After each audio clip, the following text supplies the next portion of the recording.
Okay, buenas noches mga kauslik. Dito tayo ngayon sa hardin para isagawa ang paglilinis at pagpuputol ng mga sanga ng talisay. Labas ng talisay dito sa aming hardin.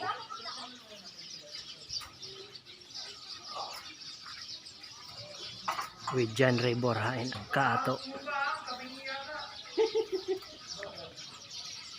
Medyo sumasampay na kasi sa kawad ng kuryente. Kailangan ng maitrim para sa kaligtasan din.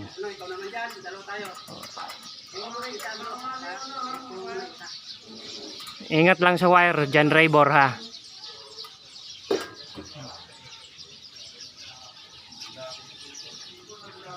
Maway dyan, Brad. Kumaway ka ng kasama ng Andres Bonifacio. Tapos mong itak.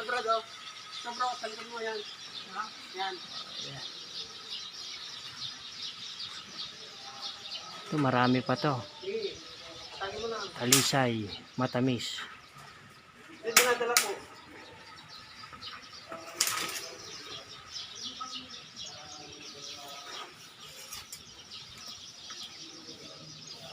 Mahirap kasing tawirin, naka-slant yung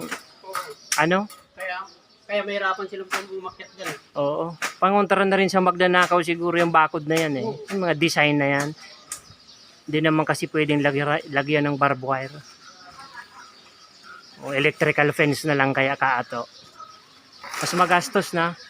Oo. Lagyan mo na no?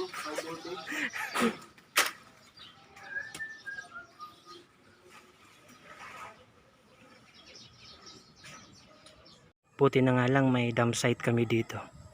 Dahil kung sa city ito, dun sa NCR, wala tayong mapagtatapunan.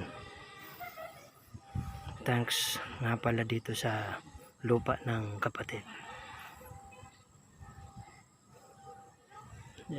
Yan ang mga sanga na hindi nagbubunga. Kailangang putulin at mga ihahagi sa apoy kapag natuyo. Brad, Yan yung hawak mo bro, tanggalin mo na yan yung hawak mo. lumiwanag na. Yung bang sangang hindi nagbubunga, Oo. kailangan ng putulin at ihahagi sa apoy at igagatong. May sana sa taas no? Oh bro. Oh, titirahin natin. Mas madali ito kaysa doon na walang kawad.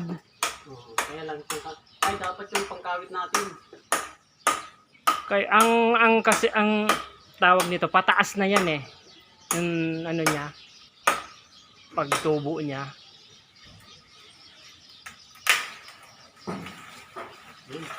Okay, Yung avocado ba dun sa pastoral ka, doon naayos yung pag-trim doon? O to be continue pa yun? si ano, continue pa po yun. Ay, Sa sunod na linggo na naman yun. pag may time na ako, kasi pag bago ako umuwi ng Bicol, tirahin ko muna yan. Okay na yan bro. Hindi na kaya lang yung sana sa taas. Makati City? Kaya nasa Cavite tayo pero Makati ang datingan eh. Yan, trim natin.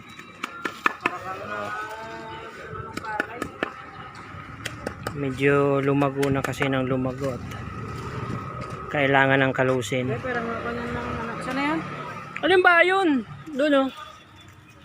Umpisa na natin yan. Paglilinis kasi ito ang nasa front area. Ito ang nakikita. Sabi nga first impressions last. The beauty inside and out. Kailangan mo lang i-trim o i-maintain ang mga halaman na to. Parang buhok din ng tao.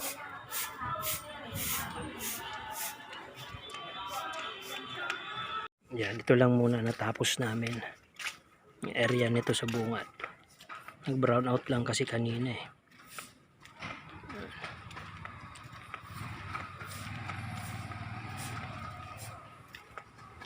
Ali, at least mas presentable naman ngayon.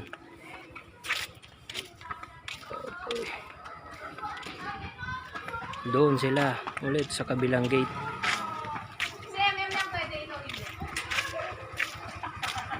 Finishing touch. Tapos na rin. Inabot nga lang ng gabi.